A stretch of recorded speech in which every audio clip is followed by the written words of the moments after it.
டிபியூவில் எப்படி வந்து ரிப்போர்ட் எடுக்கிறோம் அப்படின்றத பார்க்கணும். ஃபஸ்ட்டு வந்து என்னென்னா ரிப்போர்ட் பட்டன் அழுத்தினீங்க அப்படின்னா இதில் வந்து மொத்தம் 3 ரிப்போர்ட் நம்ம எடுப்போம். ஒன்று வந்து டே ரிப்போர்ட்டு, ரெண்டாவது வந்து மெம்பரைஸ் ரிப்போர்ட், அதாவது 10 நாள் பேமெண்ட்டு இல்லை 15 நாள் பேமெண்ட் எடுக்கணும் அப்படின்னா 2 மெம்பரைஸ் ரிப்போர்ட்டில் போய் எடுக்கணும். மொத்த அப்ஸ்ட்ராக்ட் வேணும் அப்படின்னா 3 பேமெண்ட் ஹாலில் போய் நம்ம எடுத்துக்கணும். இப்போ வந்து 1 டே ரிப்போர்ட்ன்றது என்னென்னா நம்ம வந்து கலெக்ஷன் எடுக்கிறோம், மார்னிங் கலெக்ஷன் ஈவினிங் கலெக்ஷன் எடுக்கிறோம்னா அதோடைய ரிப்போர்ட் வந்து செப்பரேட்டாக எடுக்கிறது.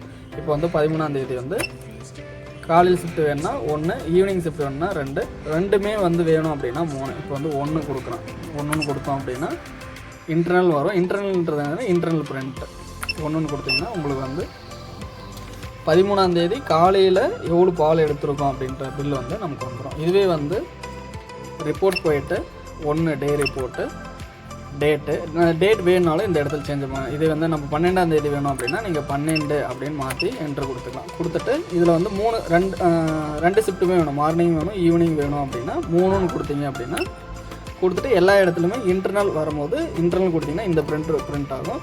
எக்ஸ்டர்னல் கொடுத்தீங்க அப்படின்னா வெளியே நம்ம எக்ஸ்டர்னல் பிரிண்டர் வச்சு பண்ணுறோன்னா அதில் பிரிண்ட் ஆகும். யூஎஸ்பின்றது நம்ம பென்ட்ரைவில் எதாவது காப்பி பண்ணிக்கணும் அப்படின்னா 3 கொடுத்தீங்கன்னா யூஎஸ்பிஎல் மூலமாக காப்பி ஆகிடும். இப்போ வந்து நம்ம 1 கொடுக்குறோம். 1 கொடுக்கும்போது என்னென்னா 12ஆம் தேதியுடைய மார்னிங் ஷிஃப்ட்டு ஈவினிங் ஷிஃப்ட்டு வந்து நமக்கு வந்து பிரிண்ட் ஆகிடும். இது வந்து டெய்லி வந்து நம்ம ரிப்போர்ட் எடுக்கிறது.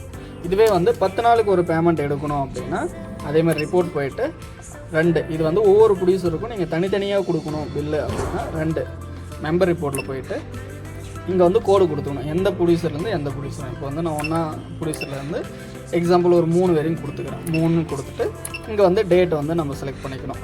டேட் வந்து 11 கொடுத்து என்ட்ரு கொடுத்துக்கோங்க, 13 வரையும் இருக்கட்டும். இங்கே டேட் என்ன வேணுமோ அது பண்ணிக்கலாம். இங்கே போனஸ்ன்றது என்னென்னா பர் லிட்டருக்கு வந்து நீங்கள் வந்து ₹1 ₹2 போனஸ் கொடுக்குறீங்க அப்படின்னா இதுக்கு வந்து லிட்டர் வந்து நீங்கள் இங்கே ஆட் பண்ணிக்கலாம். இங்கே வந்து ₹1 கொடுத்தீங்கன்னா ஒவ்வொரு லிட்டருக்கும் ₹1 ஆட் ஆகி வரும்.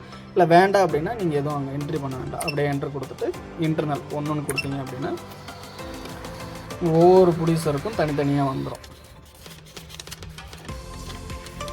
இது வந்து 1வது ப்ரொடியூசர். 1வது ப்ரொடியூசருடைய 11ஆம் தேதி மார்னிங் எவ்வளோ ஊற்றிருக்காங்க, 12 மார்னிங் 12 ஈவினிங், அந்த டீட்டெயில் வந்து கீழே வந்து உங்களுக்கு டோட்டல் அமௌண்ட் வந்து வந்துடும். அதே மாதிரி 2ஆம் நம்பருக்கும் அந்த பில் வந்துடும். இதே மாதிரி இப்போ வந்து 10 ப்ரொடியூசர் இருக்காங்கன்னா 10 எடுத்துக்கலாம், 100நாலும் 100 வந்து உங்களுக்கு பிரிண்ட் ஆகிடும். இது வந்து மெம்பரைஸ் வந்து எடுக்கிறது. இதே வந்து அந்த மொத்த அப்ஸ்ட்ராக்ட் எடுக்கணும், ஒவ்வொரு ப்ரொடியூசரும் மொத்தம் அப்ஸ்ட்ராக்ட் வேணும் அப்படின்னா 3 பேமெண்ட் ரிப்போர்ட்டு.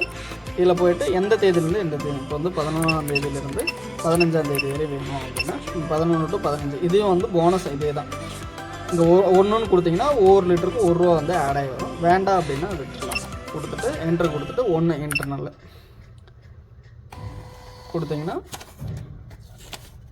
உங்களுக்கு வந்து ஒவ்வொரு ப்ரொடியூசருக்கும் மொத்த லிட்டர் எவ்வளோ, மொத்த அமௌண்ட் எவ்வளோ அப்படின்றதும் மொத்த அப்ஸ்ட்ராக்ட் ஆகணும். இது வந்து ஏன்னா 11ஆம் தேதியிலேருந்து 15ஆம் தேதி மொத்த அமௌண்ட், அதாவது கீழே வந்து 112.4 இருந்து மொத்த லிட்ரு மொத்த அமௌண்ட் பட்டோட எவ்வளோ பண்ணுறோம் அப்படின்றது ₹3855 18 பைசன்றது பட்டோட. இது வந்து பேமெண்ட் ரிப்போர்ட்டு. அவ்வளோதான்.